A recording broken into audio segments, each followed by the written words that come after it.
श्री दुर्गा नवरात्र व्रत कथा और व्रत विधि। इस व्रत में उपवास या फलाहार आदि का कोई विशेष नियम नहीं है। प्रातः उठकर स्नान करके मंदिर में जाकर या घर पर ही नवरात्रों में दुर्गा जी का ध्यान करके व्रत रखना चाहिए, कथा पढ़नी चाहिए। कन्याओं के लिए यह व्रत विशेष फलदायक है। श्री जगदम्बा की कृपा से सब विघ्न दूर होते हैं। कथा के अंत में बारंबार दुर्गा माता की सदा ही जय का उच्चारण करें। जय माता रानी। नवरात्र व्रत कथा प्रारंभ। बृहस्पति जी बोले, हे ब्रह्मा जी, आप अत्यंत बुद्धिमान, सर्वशास्त्र और चारों वेदों को जानने वालों में श्रेष्ठ हो। हे प्रभु, कृपा कर मेरा वचन सुनो। चैत्र, आश्विन, माघ और आषाढ़ के शुक्ल पक्ष में नवरात्र का व्रत और उत्सव क्यों किया जाता है? हे भगवान, इस व्रत का फल क्या है? किस प्रकार करना उचित है? और पहले इस व्रत को किसने किया है? तो विस्तार से कहो। बृहस्पति जी का ऐसा वचन सुनकर ब्रह्मा जी कहने लगे कि हे बृहस्पति, प्राणियों का हित करने की इच्छा से तुमने बहुत अच्छा प्रश्न किया है। जो मनुष्य मनोरथ पूर्ण करने वाली दुर्गा, महादेव, सूर्य और नारायण का ध्यान करते हैं, वे मनुष्य धन्य हैं। यह नवरात्र का व्रत संपूर्ण कामनाओं को पूर्ण करने वाला है। इसके करने से पुत्र चाहने वालों को पुत्र, धन चाहने वाले को धन, विद्या चाहने वाले को विद्या और सुख चाहने वालों को सुख मिलता है। इस व्रत के करने से रोगी मनुष्य का रोग दूर हो जाता है और कारागार में बंद हुआ मनुष्य बंधन से छूट जाता है। मनुष्य की समस्त विपत्तियां दूर हो जाती हैं और उसके घर में संपूर्ण संपत्तियां आ जाती हैं। बंधिया और काक बंधिया के इस व्रत के करने से पुत्र पैदा होता है। समस्त पापों को दूर करने वाले इस व्रत के करने से ऐसा कौन सा मनोरथ है जो सिद्ध नहीं हो सकता? जो प्राणी इस अलभय मनुष्य देह को पाकर भी नवरात्र का व्रत नहीं करता है, वह अनेक प्रकार से दुखी रहता है। यदि व्रत करने वाला मनुष्य सारे दिन का उपवास ना कर सके तो एक समय भोजन करके और उस दिन बंधाओं सहित नवरात्र व्रत की कथा का श्रवण करे। हे बृहस्पति, जिसने पहले इस महाव्रत को किया उसका पवित्र इतिहास मैं तुम्हें सुनाता हूँ। तुम सावधान होकर सुनो। इस प्रकार ब्रह्मा जी का वचन सुनकर बृहस्पति जी बोले, हे ब्राह्मण, मनुष्यों का कल्याण करने वाले इस व्रत को कहो। मैं सावधान होकर सुन रहा हूँ। आपकी शरण आए हुए मुझ पर कृपा करो। ब्रह्मा जी बोले, पिठत मनोहर नगर में एक अनाथ नाम का ब्राह्मण रहता था। वह भगवती दुर्गा का भक्त था। उसके संपूर्ण सद्गुणों से युक्त मानो ब्रह्मा की सबसे पहली रचना हो ऐसी यथार्थ नाम वाली सुमति नाम की एक अत्यंत सुंदर पुत्री पैदा हुई। वह कन्या सुमति अपने पिता के घर बालकपन में अपनी सहेलियों के साथ क्रीड़ा करती हुई इस प्रकार बढ़ने लगी कि जैसे शुक्ल पक्ष की कला बढ़ती है। उसका पिता प्रतिदिन जब दुर्गा की पूजा और होम किया करता, उस समय वह भी नियम से वहां उपस्थित रहती थी। पर एक दिन वह सुमति अपने सखियों के साथ खेलने लग गई और भगवती के पूजन में उपस्थित नहीं हुई।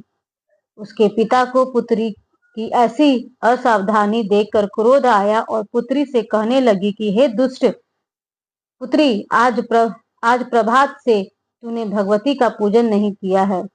इस कारण मैं किसी कुष्ठी और दरिद्री मनुष्य के साथ तेरा विवाह करूंगा। इस प्रकार कुपित पिता का वचन सुनकर सुमति को बड़ा दुख हुआ और पिता से कहने लगी, हे पिताजी, मैं आपकी कन्या हूँ। मैं सब तरह से आपके अधीन हूँ। जैसी आपकी इच्छा हो मेरा विवाह कर सकते हैं और होगा वही जो मेरे भाग्य में लिखा है।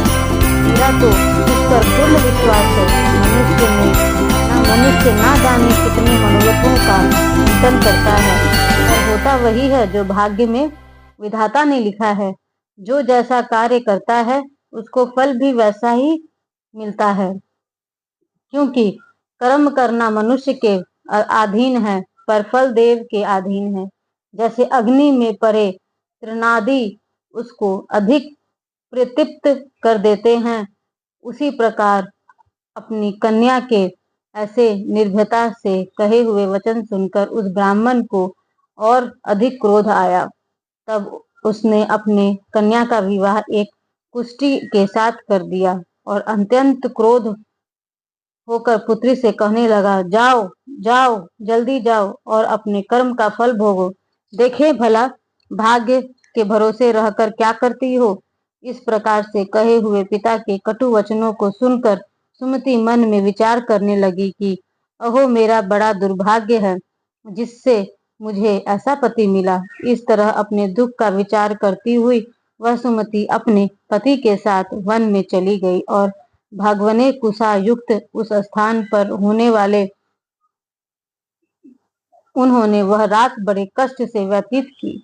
उस गरीब बालिका की ऐसी दशा देखकर भगवती पूर्ण पुण्य के प्रभाव से प्रकट होकर सुमति से कहने लगी कि हे दीन ब्रह्माक्षनी, मैं तुम पर प्रसन्न हूँ। तुम जो चाहो सो वरदान मांग सकती हो। मैं प्रसन्न होने पर मनवांछित फल देने वाली हूँ। इस प्रकार भगवती दुर्गा का वचन सुनकर ब्रह्माक्षनी कहने लगी कि आप कौन हैं जो मुझ पर प्रसन्न हुई हैं।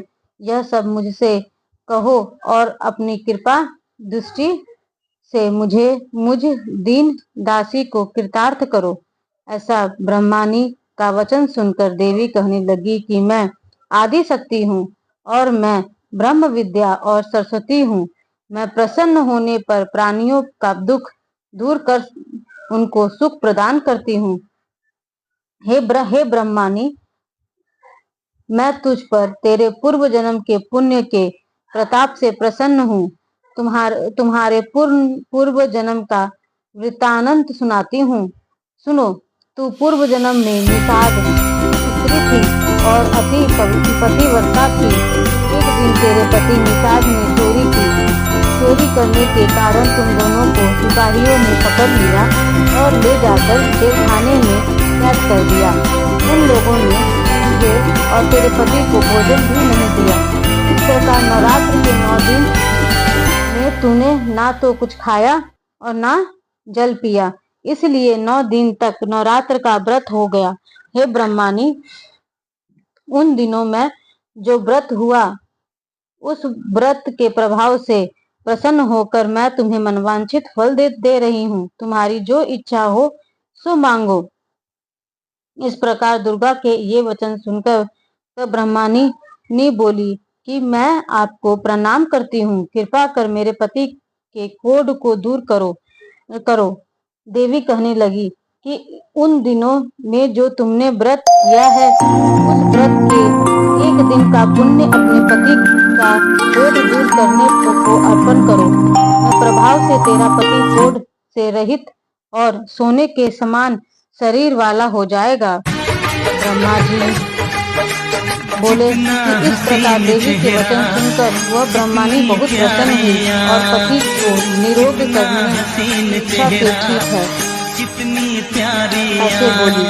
तब उसके पति का शरीर भगवती दुर्गा की कृपा से पुष्टहीन होकर अति कांति युक्त हो गया, जिसकी कांति के समान चंद्रमा की कांति क्षीण हो जाती है।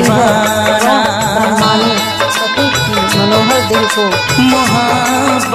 देखकर देवी को वाली स्तुति करने लगी। हे दुर्गे, आप दुर्गति को दूर करने वाली तीनों जगत दुर्गा जी के 108 नाम हरने वाली पार्वती को दूर करने वाली करने पर भगवती दुर्गा की करने वाली प्रसन्न होने पर 108 नाम भगवान देने वाली और दुष्ट मनुष्यों को कर्म से नाश करने वाली हो। तुम ही सारे जगत की माता और पिता हो। भवहिता मुझ भवानी अपराधी अबला का मेरे पिता ने जया आधा मनुष्य के साथ विवाह कर मुझे घर से निकाल दिया। उनकी निकाली हुई चित्र पृथ्वी पर घूम रही घंटा लगी।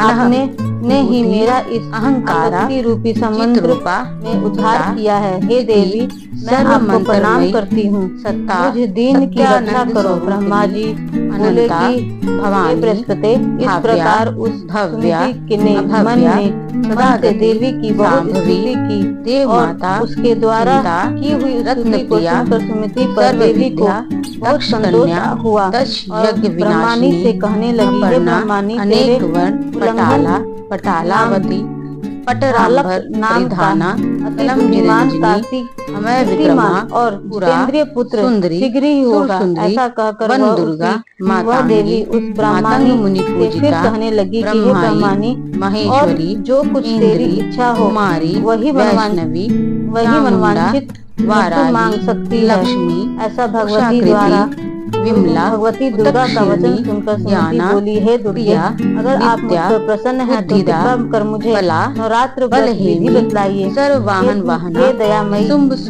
विधि से नवरात्र व्रत करने से आप प्रसन्न होती हैं, उस विधि तथा के फल को से विस्तार पूर्वक कहें। इस सर्वअसुर विनाशा प्रदानशनी ने के कहे वचन सुनकर माँ दुर्गा कहने लगी कि हे ब्रह्मानी, एक शस्त्र हस्ता, मैं संपूर्ण पापों को दूर करने वाली नवरात्र व्रत विधि एक कन्या हूँ। किशोरी युवती करने के से समस्त पापों से छुटकारा वृद्ध माता बलप्रदा की प्राप्ति होती है। मुक्त केशी आश्विन मास में शुक्ल पक्ष की प्रतिपदा से लेकर 9 दिन तक विधि पूर्वक व्रत करें। यह दिन यदि दिन भर का व्रत न कर सकते हैं तो एक समय कर भोजन करें। जलोदरी शिवदूती कराली पढ़े लिखे ब्राह्मणों को से पूछकर घट स्थापना करें सावित्री और वाटिका बनाकर प्रतिदिन जल से सर्वशास्त्रमयी महाकाली, महालक्ष्मी और महासरस्वती की मूर्ति बनाकर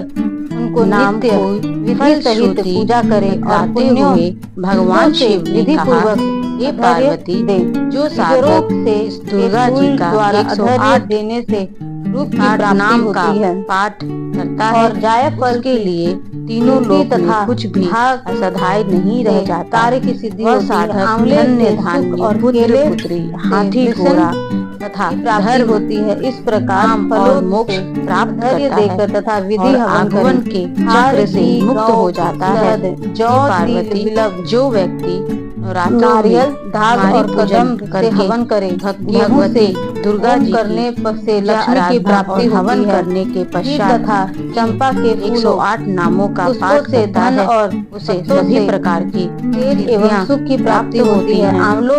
आंवले से कीर्ति और केले से पुत्र होवे, कमल से राज सम्मान और दाखों से सुख और संपत्ति की प्राप्ति होती है। खार, घी, नारियल, शहद, जौ और तिल इनसे तथा फलों से होम करने से मनवांछित वस्तु की प्राप्ति होती है। व्रत कहने वाला मनुष्य इस विधान से होम कर आचार्य को अत्यंत नम्रता के साथ प्रणाम करे और यज्ञ की सिद्धि के लिए उसे दक्षिणा दे।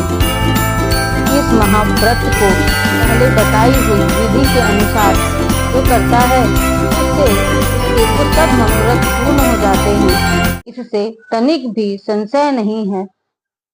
इन 9 दिनों में जो कुछ दान आदि दिया जाता है उसको उसका करोड़ों गुना फल मिलता है। इस नवरात्र का व्रत करने से ही अश्वमेघ यज्ञ का फल मिलता है। हे ब्रह्मानी, इस संपूर्ण कामनाओं को पूर्ण करने वाले उत्तम व्रत को तीर्थ, मंदिर अथवा घर में ही विधि के अनुसार करे। ब्रह्मा जी बोले, हे बृहस्पति, इस प्रकार ब्रह्मानी को व्रत की विधि और फल बताकर देवी अंतर्ध्यान हो गई। जो पुरुष या स्त्री इस व्रत को भक्ति पूर्वक करता है इस लोक में सुख पाकर अंत में दुर्लभ मोक्ष को प्राप्त होता है। हे बृहस्पति, यह दुर्लभ व्रत का महात्म्य मैंने तुम्हारे लिए बतलाया है। ऐसे ब्रह्मा जी के वचन सुनकर बृहस्पति जी आनंद के कारण रोमांचित हो गए और ब्रह्मा जी से कहने लगे कि हे ब्राह्मण, आपने मुझ पर अति कृपा की, जो अमृत के समान इस व्रत का महात्म्य सुनाया। हे प्रभु, आपके बिना और कौन इस महात्म्य को सुना सकता है। हे बृहस्पति जी के वचन सुनकर ब्रह्मा जी बोले, हे बृहस्पति जी, तुमने सब प्राणियों से का हित करने वाले इस अलौकिक व्रत को पूछा, इसलिए तुम धन्य हो। यह भगवती शक्ति संपूर्ण लोकों की पालन करने वाली है। इस महादेवी के प्रभाव को कौन जान सकता है। तो कथा के अंत में बारंबार कहें, दुर्गा माता तेरी सदा ही जय, जय दुर्गा माता तेरी सदा ही जय, जय अम्बे रानी तेरी सदा ही जय। और प्रसाद लेकर ही अपना व्रत तोड़े।